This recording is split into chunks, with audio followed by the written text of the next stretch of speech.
Okay, well, welcome back, everybody, to Closer Encounters Live, the Bible and the Alien Connection. This is episode number 3. And I want to apologize for not doing this sooner. I've been really super busy between work and everything, and I got kind of sick. Been having bronchial problems with the severe cold weather that we've had in the past week or so. So yeah, it's been taking a toll on me, and well, I'm doing a lot better now, and so I decided to kick this thing in gear again and get it moving. Uh, we did have a few comments on our last couple of videos, and I really appreciate it. And of course, I post this to my page on Facebook. Closer Encounters. Go to Facebook and just look up Closer Encounters and find the picture of the studio. I also post our Blog Talk Radio program, which I'll be doing one tonight at 6 o'clock. If you're interested, please join us on that also. That's a live radio broadcast that we do. Okay, with that being said, I want to go back and do a little recap on what's going on here. And before I get going, I also want to mention, as you know, I've been using the King James Bible and look for, just type in the Bible on Google and look for onelittleangel.com, www.onelittleangel.com. And you can download this or just put it in your favorites, and it brings it up every time. Comes in 4 languages, Greek, Latin, Hebrew, and of course English. And it gives you all the Bible verses, the whole, from front to back. And it's really have. On top of that, what I've done back in the day, I was doing all my studying, I came across a set of CDs which narrates the complete Bible verse by verse in the King James Version. So that's what I'm going to use today. I'm going to let the narrator actually talk, and then I can pause it, come back to you with things that I want to point out. So I'm going to follow along and with the Bible verses themselves up on my big screen. So I got them to use. Okay, to do a quick recap really fast here. Well, not real fast, but there's a few things here I wanted to point out that I may not have caught in our last video.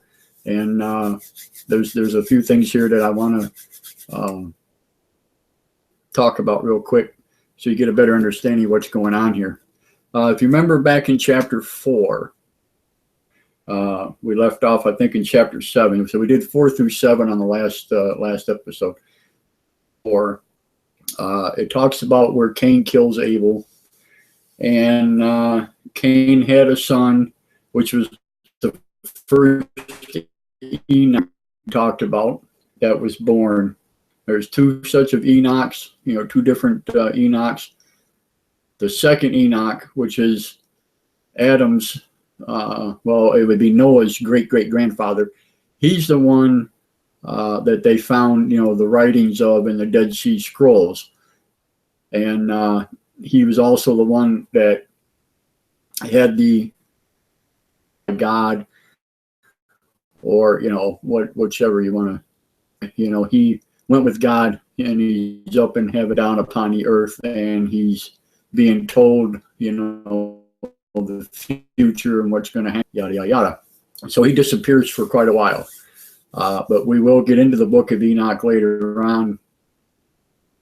But just so you're not confused, there were 2 Enochs. Cain's son, which was Adam's grandson. And then 7 generations later, another Enoch was born. He was the one that the Dead Sea Scrolls, the book of Enoch, was written by. Okay. Music been invented. Energy was being performed.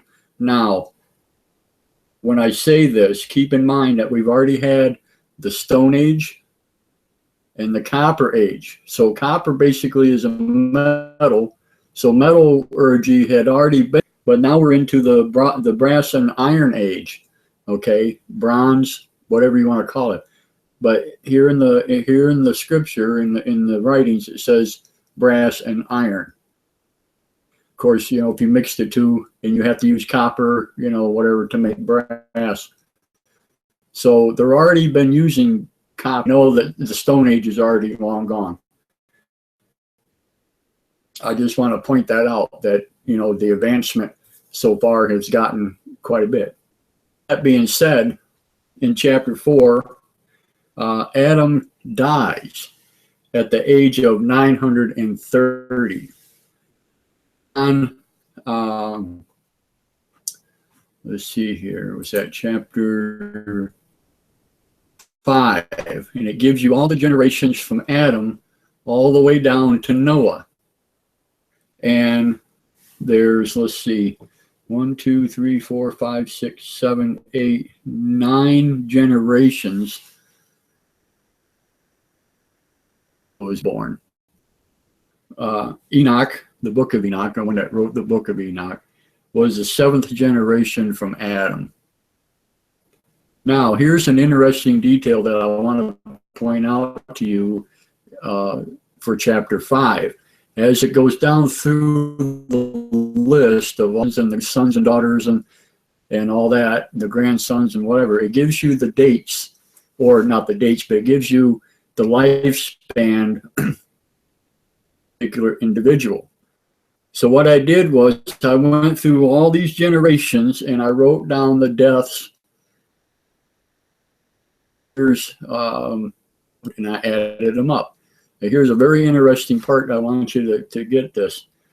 Adam's death at 930 years old until Noah was born, okay, was 7,253 years. 7,253 years between Adam and Noah. Now, if you include Enoch's 365 years before he was abducted, that brings the total up to 7,618 years. 7,618 years, all right, including, now, Enoch is not dead yet, but he disappears at the age of 365, and he's no longer with us on earth, okay? But it doesn't say he died, right? It just says God took him. So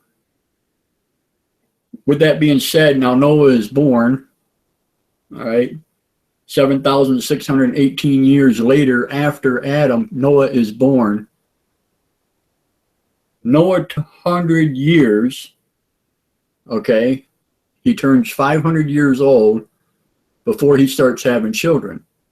So if you add that together, that's 8,118 years before the flood.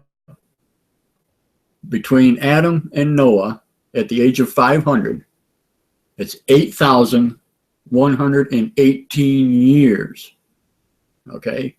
Now there's still a little bit of time span there because his children yet have to grow up and marry and, get wives and whatever, and then he has to build the ark and yada, yada, yada. However you look at it, that's quite a span, over 8,000 years between Adam and flood. So I just want to point that out.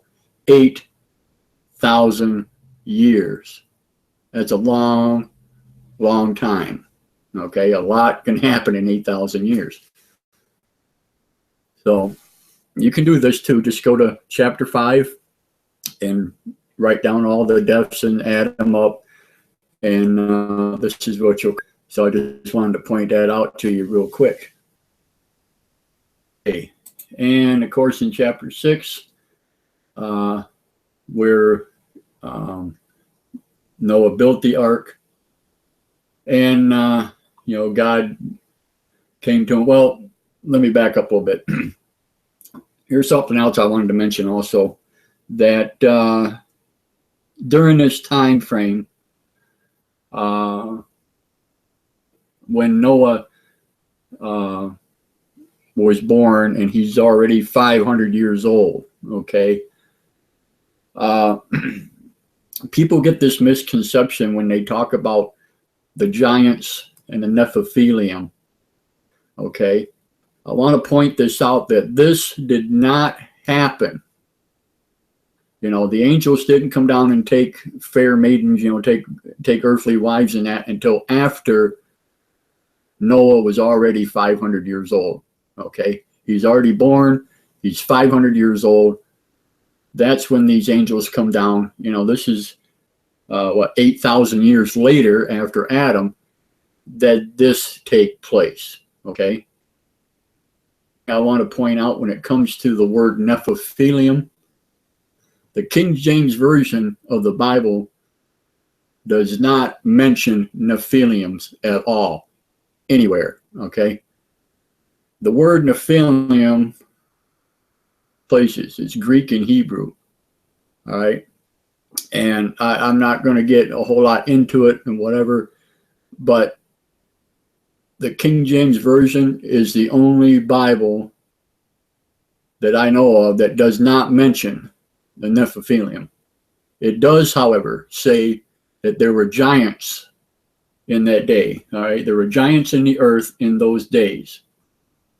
And also after that, when the sons of God came unto the daughters of men, that they bare children to them, the same became mighty men, which were of old men and women. Now, it does not say that these angels come down and created the giants, okay? What this is telling me is the giants were already here, all right? That's what it's telling me. It didn't say that, they became Nephilim and whatever. It says right off the bat, there were giants in the earth in those days. And also after that, when the sons of God came in unto the daughters of men, that they bare children to them, the same became mighty men, which were of old men of renown. So, it doesn't say that.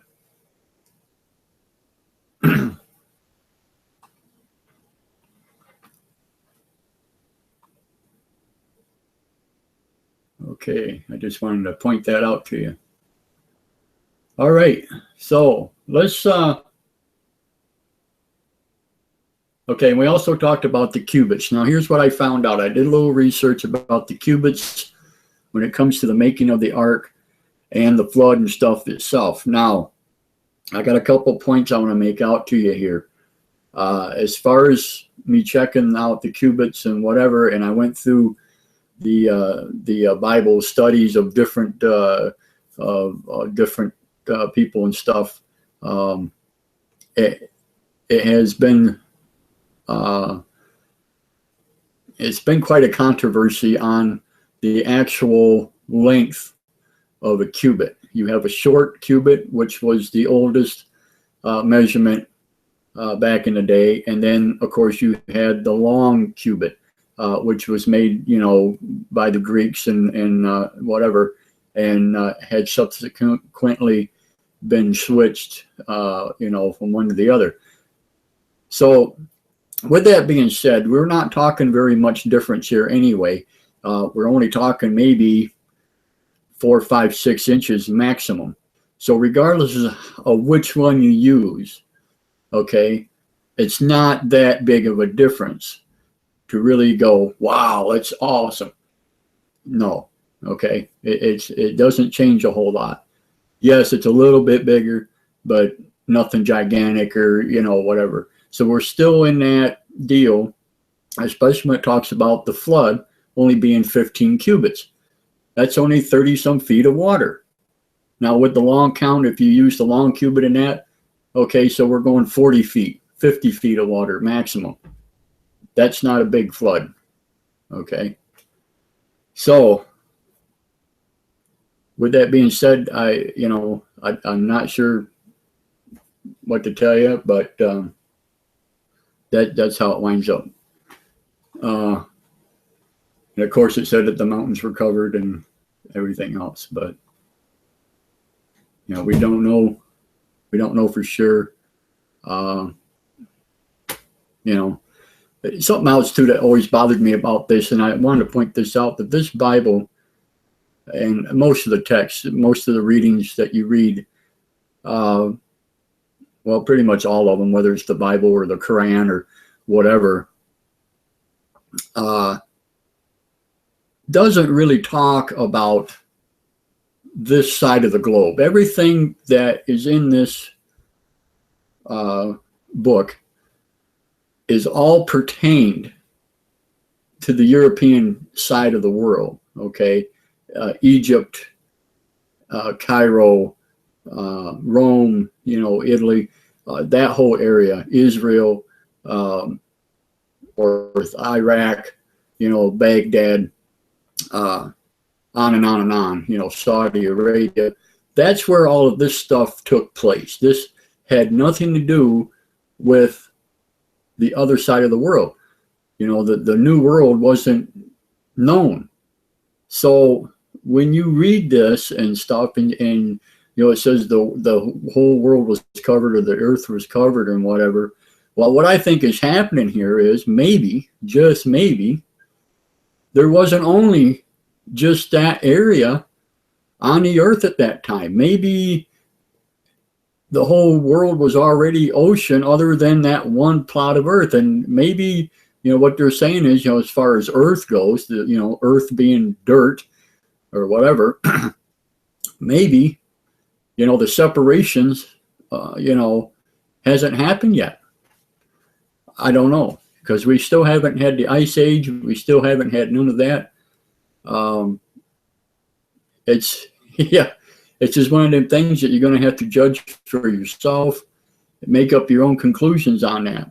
But I did want to point out the fact, though, that the Bible and most written things have nothing to do with the other side of the world, all right, on our side, so to speak. Everything is done over there. So that's how that goes. So you'll have to draw your own conclusions.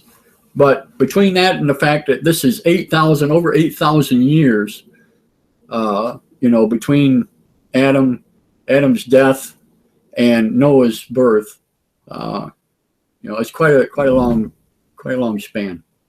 So, which is pretty awesome. All right. So, with that being said, let's go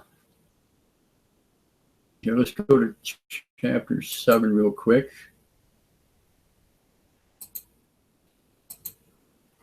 Okay, and of course, chapter 7 talks about when Noah went into the ark, and it talks about. Well, I'll tell you what. Let's. I'm going to start this on chapter 7. We'll go through this real quick, and we'll have a listen to it, and we'll start there. I know we left off there, but there's a couple of points here that we wanted to make. Chapter 7. Noah's family and various beasts and fowls enter the ark. The water covers the whole earth. All other life that breathes is destroyed. And the Lord said unto Noah, Come thou and all thy house into the ark, for thee have I seen righteous before me in this generation. Of every clean beast thou shalt take to thee by sevens the male and his female, and of beasts that are not clean by two the male and his female. Of fowls also of the air by sevens the male and the female, to keep seed alive upon the face of all the earth. Days, and I will cause it to rain upon the earth 40 days and 40 nights, and every living substance that I have made will I destroy from off the face of the earth, according unto all that the Lord commanded him. And Noah was 600 years old when the flood of waters was upon the earth. Okay, I'm going to stop it right there. Now, another 100 years here. Now, remember, at the age of 500, it was 8,100, so I'm going to add another 100 years. So that's 8,218 years.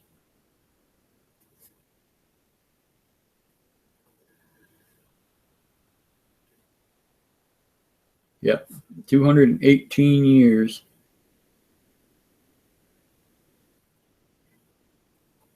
So it's 8,218 years from the death of Adam until the actual flood. So there you go. Now we got it. And Noah went in, and his sons and his wife and his sons' wives with him into the ark, because of the waters of the flood, of clean beasts and of beasts that are not clean, and of fowls and of everything that creepeth upon the earth. There went in 2 and 2 unto Noah into the ark, the male and the female, as God had commanded Noah. And it came to pass, after 7 days, that the waters of the flood were upon the earth. 100th year of Noah's life, in the 2nd month, the 17th day of the month, the same day were all the fountains of the great deep broken up, and the windows of heaven were opened. And the rain was upon the earth 40 days and 40 nights. That same day entered Noah and Shem and Ham and Japheth, the sons of Noah, and Noah's wife, and the 3 wives of his sons with them, into the ark. They, and every beast after his kind, and all the cattle after their kind, and every creeping thing that creepeth upon the earth after his kind, and every fowl after his kind, every bird of every sort. And they went in unto Noah into the ark, 2 and 2 of all flesh, wherein is the breath of life. And they that went in male and female of all flesh, as God had commanded him. And the Lord shut him in. And the flood was 40 days upon the earth. And the waters increased and bare up the ark, and it was lift up above the earth. And the waters prevailed and were increased greatly upon the earth. And the ark went upon the face of the waters. And the waters prevailed exceedingly upon the earth, and all the high hills that were under the whole heaven were covered. 15 cubits upward did the waters prevail, and the mountains were covered. There it is again, 15 cubits upward. Now, I have no idea, unless they're out in the desert someplace or something like that, I just don't understand the 15 cubits. I don't get that at all, but that's not very deep. And for them to say that all the mountains were covered and all the hills and stuff, they had to be some mighty small mountains. So take it for what it is. It's kind of got me stumped. I'm not sure what that's about, but 15 cubits is not a lot of water. And to think about it, for only 40 days, if it rained, for 40 days and 40 nights,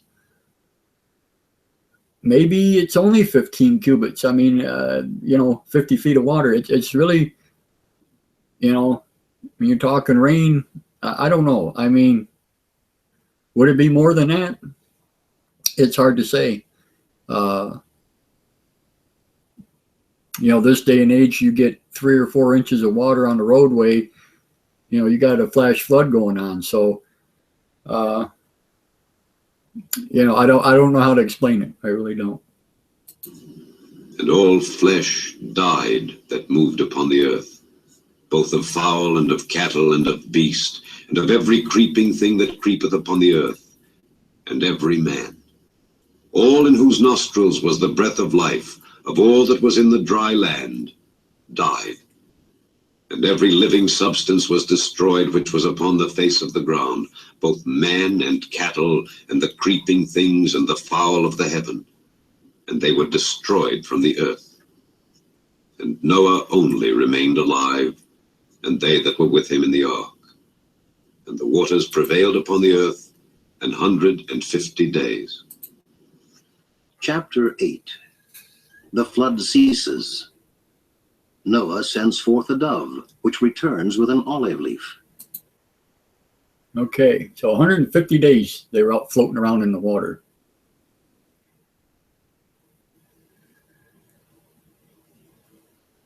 So you're talking not quite 6 months, almost 6 months, so 150 days.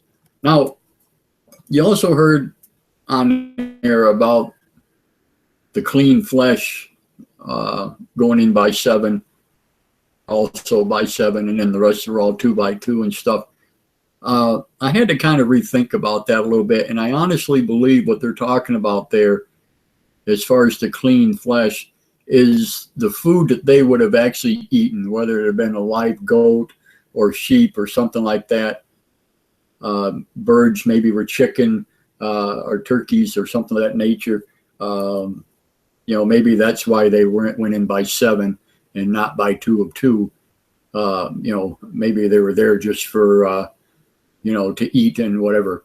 I'm not quite sure, honestly, what they considered clean or dirty beast, what was supposed to be for meat and what wasn't. I don't know,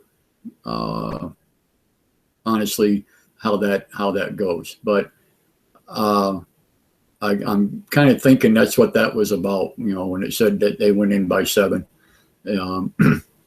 So, they had poultry and some type of meat, whether it be goats or lamb or something of that nature. Okay, anyway. Okay, let's go through this chapter real quick here. He releases all living things from the ark. He offers sacrifices, seed time and harvest, and seasons assured. And God remembered Noah and every living thing and all the cattle that was with him in the ark, to pass over the earth, and the waters assuaged. The fountains also of the deep and the windows of heaven were stopped, and the rain from heaven was restrained. And the waters returned from off the earth continually. And after the end of the 150 days, the waters were abated. And the ark rested in the 7th month, on the 17th day of the month, upon the mountains of Ararat. And the waters decreased continually until the 10th month. In the 10th month, on the 1st day of the month, were the tops of the mountains seen. And it came to pass at the end of 40 days that Noah opened the window of the ark which he had made, and he sent forth a raven which went forth to and fro until the waters were dried up from off the earth. Also he sent forth a dove from him to see if the waters were abated from off the face of the ground. But the dove found no rest for the sole of her foot, and she returned unto him into the ark. For the waters were on the face of the whole earth. Then he put forth his hand, and took her, and pulled her in unto him into the ark. And he stayed yet other 7 days, and again he sent forth the dove out of the ark. And the dove came into him in the evening, and lo, in her mouth was an olive leaf plucked off. So Noah knew that the waters were abated from off the earth. And he stayed yet other 7 days, and sent forth the dove, which returned not again unto him any more. And it came to pass in the 601st year, in the 1st month, the 1st day of the month, the waters were dried up from off the earth. And Noah removed the covering of the ark, and looked, and behold, the face of the ground was dry. And in the 2nd month, on the 27th day of the month, was the earth dried. And God spake unto Noah, saying, Go forth of the ark, thou and thy wife, and thy sons' wives with thee. Bring forth with thee every living thing that is with thee of all flesh, both of fowl and of cattle, and of every creeping thing that creepeth upon the earth, that they may breed abundantly in the earth, and be fruitful, and multiply upon the earth. And Noah went forth, and his sons, and his wife, and his sons' wives with him. Every beast, every creeping thing, and every fowl, and whatsoever creepeth upon the earth, after their kinds, went forth out of the ark. And Noah builded an altar unto the Lord, and took of every clean beast and of every clean fowl, and offered burnt offerings on the altar. It smelled a sweet savor, and the Lord said in his heart, I will not again curse the ground any more for man's sake. For the imagination of man's heart is evil from his youth. Neither will I again smite any more everything living as I have done. While the earth remaineth, seed time and harvest, and cold and heat, and summer and winter, and day and night shall not cease. Chapter 9. Okay. So there you have it. That's the deluge, the big flood. Now, according to this, we'll back up here a little bit to the, it said the waters decreased continually until the 10th month, and in the 10th month on the first day of the month were the tops of the mountains seen. So, okay, the ark rested the 7th month on the 17th day of the month upon the mountains of Ararat. So in July 17th of that year, the ark came to rest. And it wasn't until October, which is, let's see here,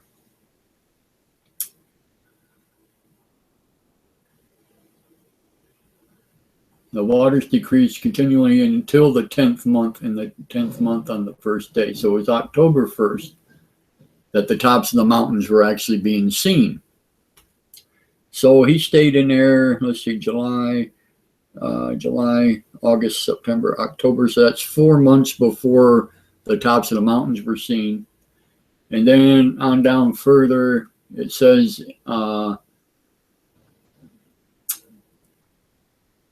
and it came to pass 601st year, in the first month, the first day of the month, the waters were dried up off the earth. So 601 would be Noah's. Now remember that the flood happened when he was 600 years old.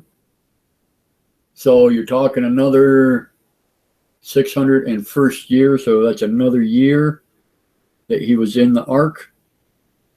So January 1st, January 1st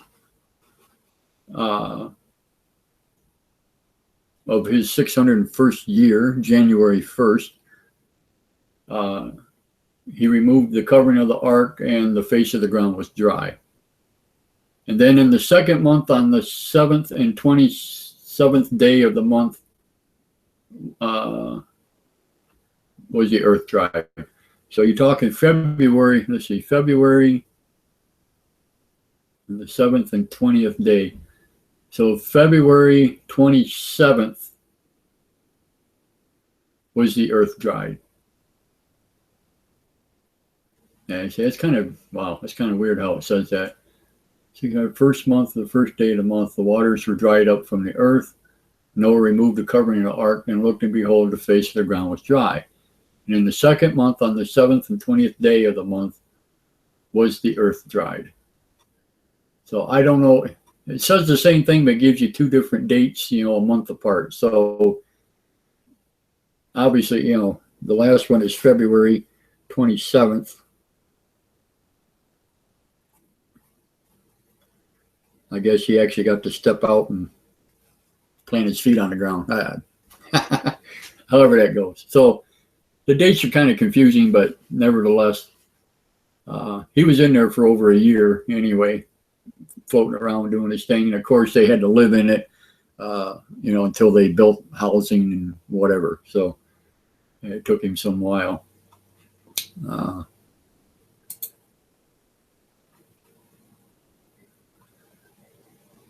Okay.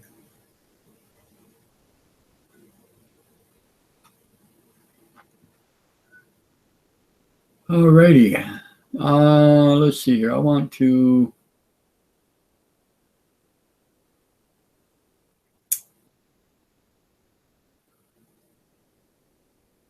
Okay, let's we'll do this next chapter, chapter 9. This is where they get out of the ark and they replenish the earth, so to speak. And of course, it takes you up to Noah's death.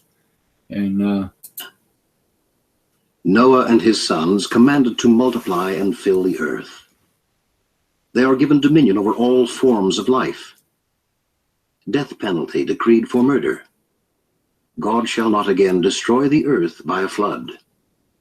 Canaan cursed. Shem and Japheth blessed.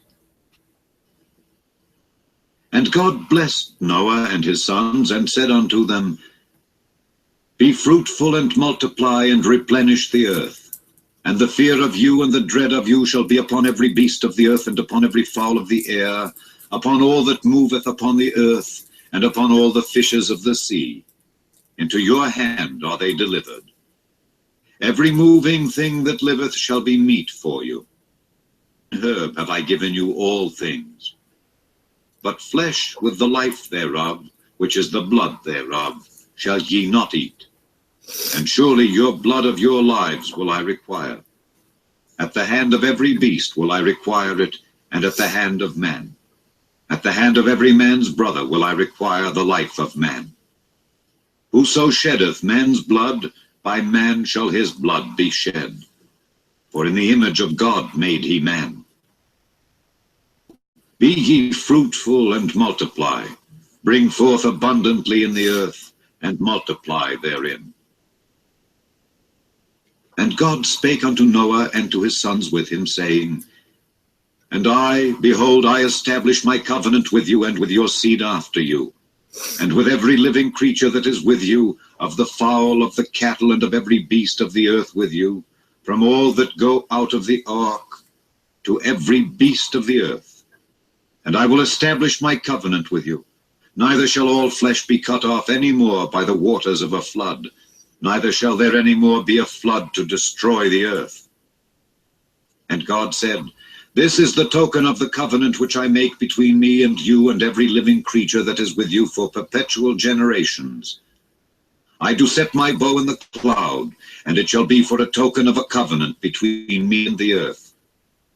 Thus, when I bring a cloud over the earth, that the bow shall be seen in the cloud.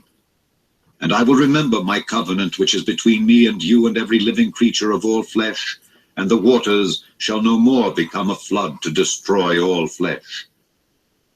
And the bow shall be in the cloud, and I will look upon it, that I may remember the everlasting covenant between God and every living creature of all flesh that is upon the earth.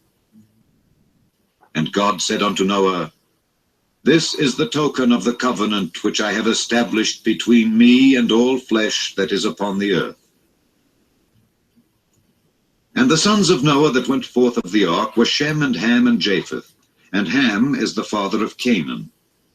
These are the three sons of Noah, and of them was the whole earth overspread. And Noah began to be an husbandman, and he planted a vineyard. And he drank of the wine and was drunken, and he was uncovered within his tent. And Ham, the father of Canaan, saw the nakedness of his father, and told his two brethren without.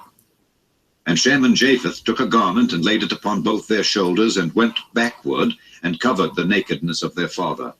And their faces were backward, and they saw not their father's nakedness. And Noah awoke from his wine, and knew what his younger son had done unto him. And he said, Cursed be Canaan, a servant of servants shall he be unto his brethren. And he said, Blessed be the Lord God of Shem, and Canaan shall be his servant. God shall enlarge Japheth, and he shall dwell in the tents of Shem, and Canaan shall be his servant. And Noah lived after the flood 350 years, and all the days of Noah were 950 years, and he died. Chapter. well, so there you go. Noah died 950 years. So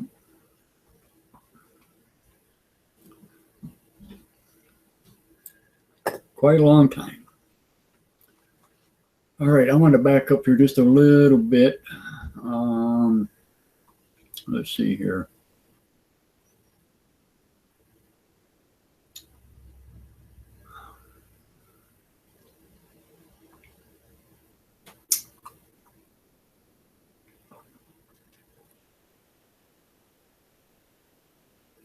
something I want to talk about. It kind of struck me when I was listening to it. Back up here around verse 6, I think it was, and it says, "Whoso sheddeth man's blood, by man shall his blood be shed.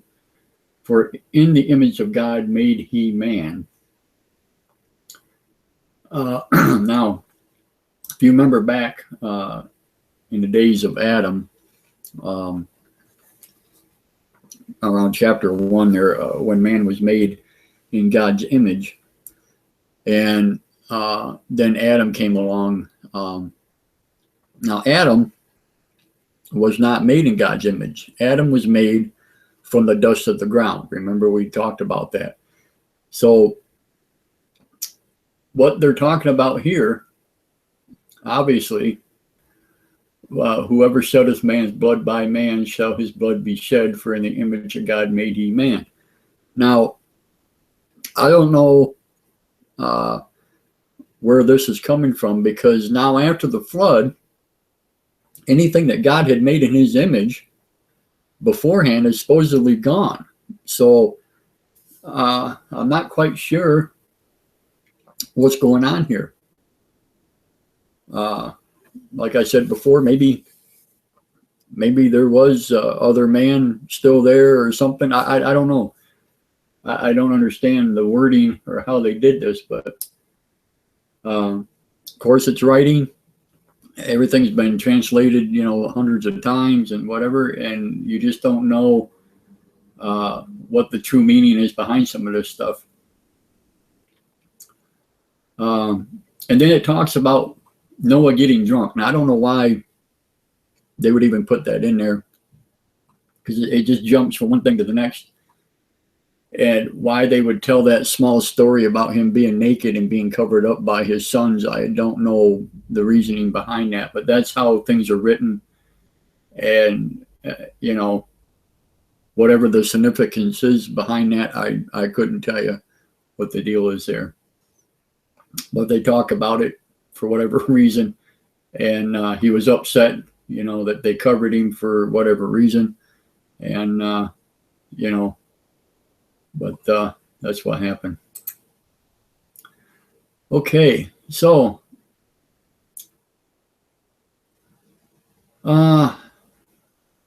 let's see here.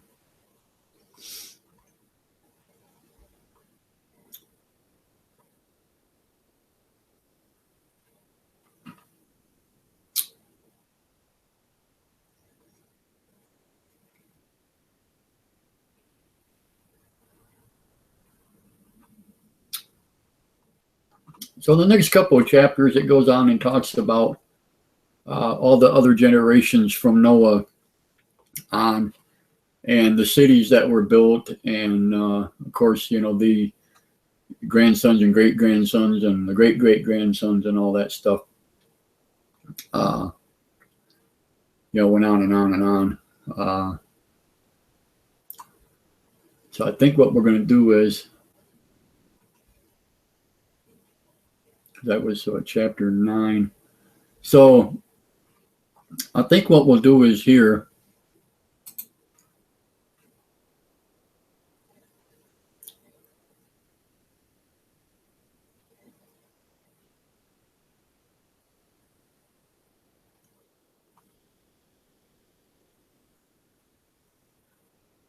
okay, so like into chapter 11, it talks about the Tower of Babel that was being built, and how everybody was talking the same language.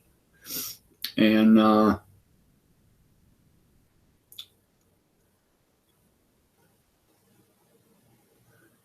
you know what? Yeah, let's go to, let's jump ahead. We're going to jump ahead to chapter 11. This has a little bit of significance to it, and I'd like to talk about this real quick here. So let's do this. Chapter 10 basically talks about the generations of Noah. So we're going to kind of skip that, because it really, obviously, there's a bunch of people that had to be grown and whatever. So, and replenish the earth. So let's jump to chapter 11. real quick here, and we'll run through this because this does have a couple of things I want to point out real quick. Chapter 11. All men speak the same language. They build Tower of Babel. The Lord confounds their language and scatters them over all the earth. The generations of Shem include Abram, whose wife was Sarai. Abram leaves Ur and settles Haran. And the whole earth was of one language and of one speech. And it came to pass, as they journeyed from the east, that they found a plain in the land of Shinar, and they dwelt there. And they said one to another, Go to, let us make brick and burn them thoroughly. And they had brick for stone, and slime had they for mortar. And they said, Go to, let us build us a city and a tower, whose top may reach unto heaven. And let us make us a name, lest we be scattered abroad upon the face of the whole earth.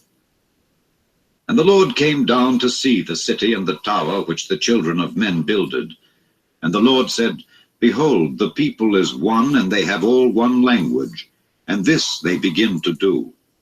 And now nothing will be restrained from them which they have imagined to do. Go to, let us go down and there confound their language, that they may not understand one another's speech. So the Lord scattered them abroad from thence upon the face of all the earth, and they left off to build the city. Therefore is the name of it called Babel, because the Lord did there confound the language of all the earth. And from thence did the Lord scatter them abroad upon the face of all the earth. These are the generations of Shem. Shem was 100 years old, and begat Arphaxad 2 years after the flood. And Shem lived after he begat Arphaxad 500 years, and begat sons and daughters. And Arphaxad lived 35 years, and begat Selah. And Arphaxad lived after he begat Selah 403 years, and begat sons and daughters. And Selah lived 30 years, and begat Eber. And Selah lived after he begat Eber 403 years, and begat sons and daughters. And Eber lived 34 years, and begat Peleg. And Eber lived after he begat Peleg 430 years, and begat sons and daughters. And Peleg lived 30 years, and begat Reu. And Peleg lived after he begat Reu 209 years, and begat sons and daughters. And Reu lived 32 years, and begat Serug. And Reu lived after he begat Serug 207 years, and begat sons and daughters. And Serug lived 30 years, and begat Nahor. And Serug lived after he begat Nahor 200 years, and begat sons and daughters. And Nahor lived 29 years, and begat Terah. And Nahor lived after he begat Terah 119 years, and begat sons and daughters. And Terah lived 70 years, and begat Abram, Nahor, and Haran. Now these are the generations of Terah. Terah begat Abram, Nahor, and Haran. And Haran begat Lot. And Haran died before his father Terah in the land of his nativity, in Ur of the Chaldees. And Abram and Nahor took them wives. The name of Abram's wife was Sarai, and the name of Nahor's wife Milcah, the daughter of Haran, the father of Milcah and the father of Iscah. But Sarai was barren, she had no child. And Terah took Abram his son, and Lot the son of Haran, his son's son, and Sarai his daughter-in-law, his son Abram's wife, and they went forth with them from Ur of the Chaldees to go into the land of Canaan. And they came unto Haran, and dwelt there. And the days of Terah were 205 years, and Terah died in Haran. Okay, so here you have second generation after Noah, and his sons, and their daughters and daughter-in-laws. And now if you go down through and you do all of these 400 and 200s and all this stuff, and you start adding them up just off the top of your head, you're talking another well over a couple of thousand years. So, you know, that's another long time. One thing I did want to point out also, at the very top of the chapter, you know, verse 1, it says, and the whole earth was of one language and one speech. Now, we don't know exactly what that language would have been. If you study archaeology at all, and what they've uncovered. Some people claim that the Mesopotamian language, the writings and stuff, of course, was supposedly the oldest cuneiform, the cuneiform text was the oldest written language and stuff. Now, whether or not that's a derivative of Hebrew or Greek or both or what, nobody really seems to know. I also have discovered here in the last year or so of the old European civilization that they uncovered, which supposedly dates even further back than Mesopotamia. They also had their own writing, like cuneiform texts, and they also had the wheel and other things, besides that. And they did a lot of copper smelting, and this has all been proven. And I can find the article about that and post it up for you, so you can take a look at that. So there's always going to be this conflict of, what was older, this or that. So nobody really seems to know. But the point I wanted to make out here is the fact that, the Lord supposedly came down and he seen this tower that, they all were building. And he took the people and he scattered them out, across the face of all the earth. And then God himself, the Lord, he named it Babel, the city. So it wasn't the people that built the tower that named it that. It was the Lord himself that named it. He named it Babel because of the, or Babel, whatever you want to call it, Babel, because of the voice thing, the language. So he scattered them all out, and then it went on all the generations, which, like I said, if you add them up, is another couple thousand years later.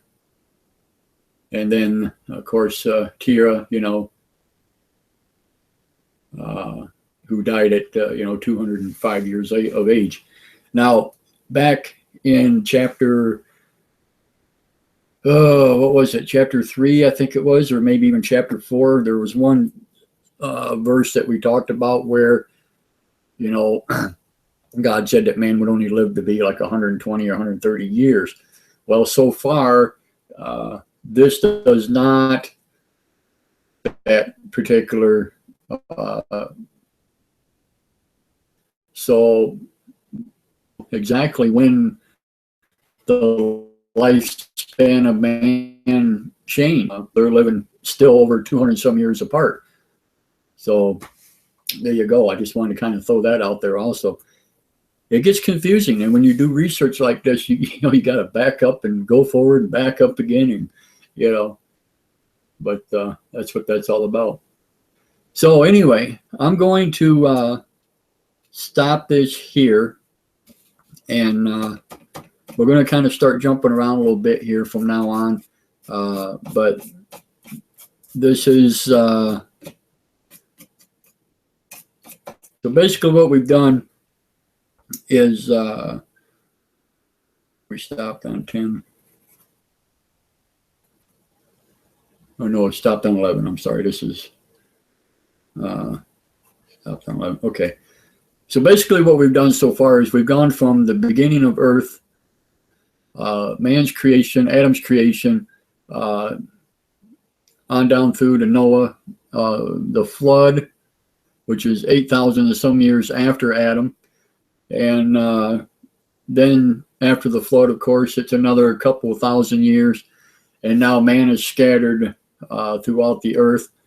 Now, whether or not this is the whole world, or again, if it's just that particular part of the world, it's hard to say. But you know, maybe this is where man started going across the Bering Straits, and, you know, maybe the Ice Age at this point in time. You really don't know the years because it doesn't give you, I mean, if you go from day one, that's day one until now, you know, you're talking, well, let's see, 8, 9, 10, I'm going to say 11, maybe 12,000 years BC. So I'm just going to, that's just a rough estimate, 12,000 BC. Okay. And this is when man would have been replenished and started moving across the, you know, the other world or doing whatever, you know, he's gotten scattered. So if you go from Genesis 1 to now, and, you start with day one and go all the way through Adam's life and all the way through Noah's life and all that, which is 8,000 and some years later. And then you go to all these other generations and stuff, you know, we come up somewhere around 12,000 BC. So, because Christ hasn't been born yet, you got to remember that. So we can't say AD, you know, this has to be BC because this is still the Old Testament. This has nothing to do with Christ or Jesus is coming. We haven't even gotten into Moses' time yet. Okay, this is all before Moses. So interesting when you stop and think about this. Okay, so anyway, we're going to stop there and we'll pick this up, and I'm going to kind of jump ahead a little bit, like I said, and we'll you know, get into some other things here. So I'm glad that you joined us. Oh, one other thing. On my last post, I did have a comment about my thought on the creation of the earth and the light and all that stuff, and where I think it came from, and the Big Bang and all that kind of stuff. I found a very interesting article about light being produced inside of a water bubble. And if you listen or if you read the writings about how the earth was made, and of course it says, you know, it was just liquid, you know, it was dark and liquidy and whatever, and God said, let there be light, and you know, there it was. This particular article I will post again. I want you please to look at it, watch the quick video, and to me, I when I watched it and I seen it, I'm like, you know, this could be the way that it actually happened if this is the deal. And I want you to watch that and give me your thoughts on it. And just maybe we kind of come on to something here. So, and I'm going to talk about that tonight also on the radio show. So tune in, you know, 6 o'clock Central Time, and that will also be posted on the Facebook page. I've already sent out the invites. You know, it's a new event, so if you go to Closer Encounters on Facebook, check out the new event and join us. We're going to be live here on YouTube also, you know, at 6 o'clock Central Time tonight, doing the radio show. So we'll be talking about that particular subject also. But our show tonight is based on the thing. We just went over our 2-year mark on Blog Talk Radio. So we're kind of doing a reflection of, you know, what we've done and where we're going, so to speak, and talk about some of the things that is going on as far as the radio show and whatever, and what we're going to be doing, and hopefully, you know, some of the new things that I want to get into and start doing. So with that being said, I'm going to let you guys go, and thank you for joining me. please follow me, subscribe, tell your friends, your neighbors, whatever, pass it around, share it. I don't mind.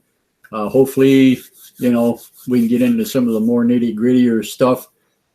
Like I said, I want to get into the book of Enoch, talk about Enoch a little bit. Ezekiel is coming up, neat stuff. So, yeah, you know, the Bible and the alien connection, it's pretty cool stuff.